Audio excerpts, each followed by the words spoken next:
Hello everyone, welcome back to the channel. I know it's been a while since the last video, and that's just because I haven't been painting much lately. But now we're back, and today I'm going to be showing you this process of painting a striated heron. I took this photo myself at a river that's nearby where I stay. And although most herons are pretty big, this one's actually a pretty small species. And its size is comparable to something like a small cat.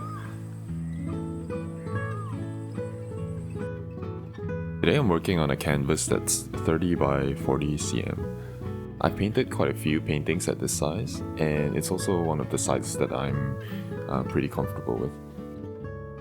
It's not too big that it takes me just too much time to complete, but it's also big enough for me to put in a decent amount of detail. I have noticed from the past that if a painting takes me too long, I risk getting a little bored of it, and it's a slog to force myself to finish it. Usually I would do a pencil drawing underneath, but today I decided to just draw it in with paint instead. I have my reference photo on my iPad right next to the easel, and that makes it easy for me to compare my drawing with the reference photo. The drawing did turn out a little rough because I didn't really use any guidelines and I was just winging it. I did notice there were some proportion issues. The legs of the bird in my drawing are a bit too short, but for the beginning stages, this drawing is just perfectly fine. I can tweak the proportions a bit later when I'm blocking in the bird. So now we're moving into the blocking stage. I decided to work on the background first. And in the beginning I was thinking if I should just follow the background that's in my reference photo or to use something more minimalistic like a pure white background or a very dark background. In the end I just went with the original background. And in hindsight I kind of wish that I tried a different background instead, because this one didn't end up looking as good as I wanted it to. I actually like how the background looks right now, where there's a lot of these visible brushstrokes, but as you can see here I smoothened them all out, thinking that it would make it look more realistic. I regret the decision. I think it looks way better back then, but oh well, I'm not gonna go and repaint it again. As I make all of these paintings, I'm still trying to figure out what my style is, whether or not I want to lean more towards abstraction or realism.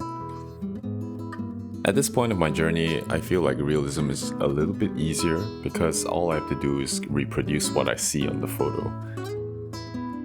But I do think that eventually I want to move away from just pure realism and add some more creative and abstract features into my paintings, because just doing pure realism feels less personal.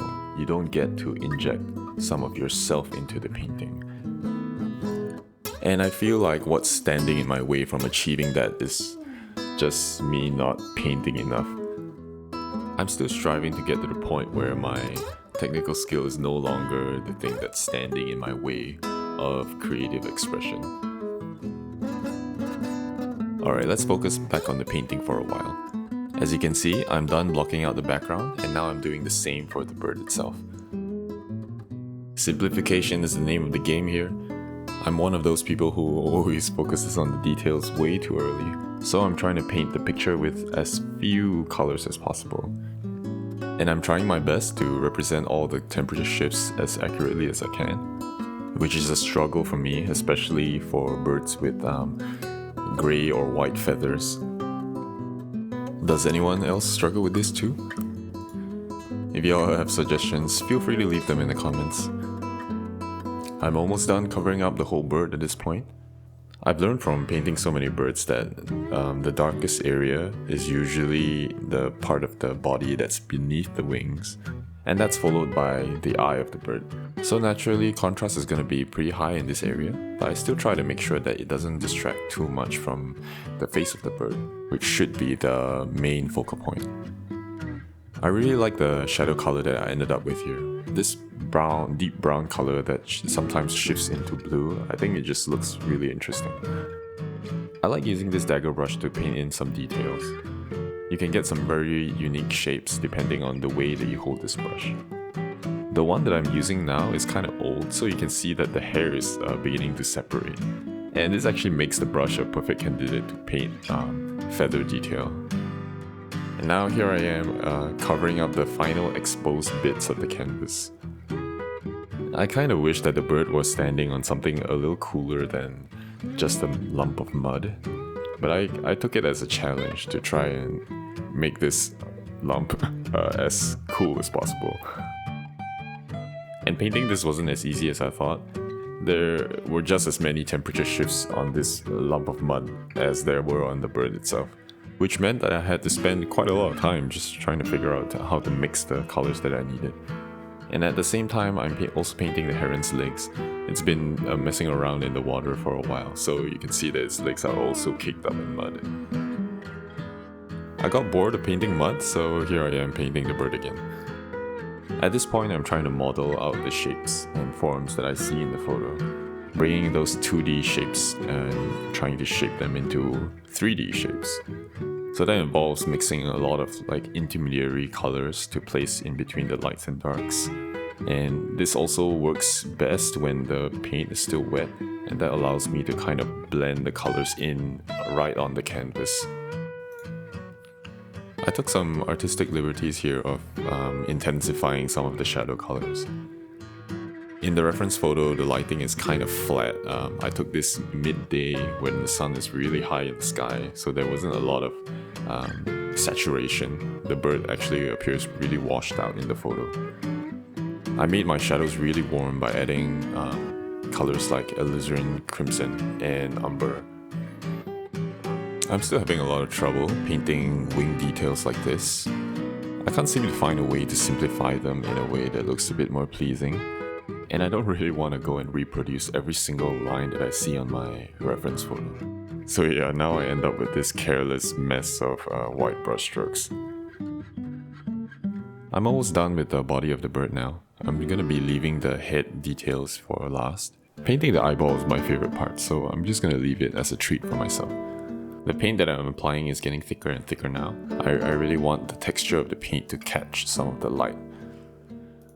So for the final part of the painting, before going back to the head, I decided to tint the water a bit more green because the blue just wasn't interesting enough.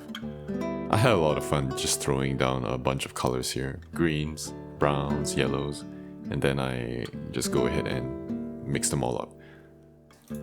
This is one of the rare occasions where I want the colors to look muddy. Okay, now we're going back to the head. This is arguably the most important part of the entire painting, because it's gonna be the main focal point. The first thing I did was to rework the colors a little bit. The head appeared a bit flat, so I did some shading to make it look a bit more 3D. And then I added some of this ochre color as a shadow to round out the head. At this point, it felt like I was doing some sort of surgery on the painting, using this tiny brush.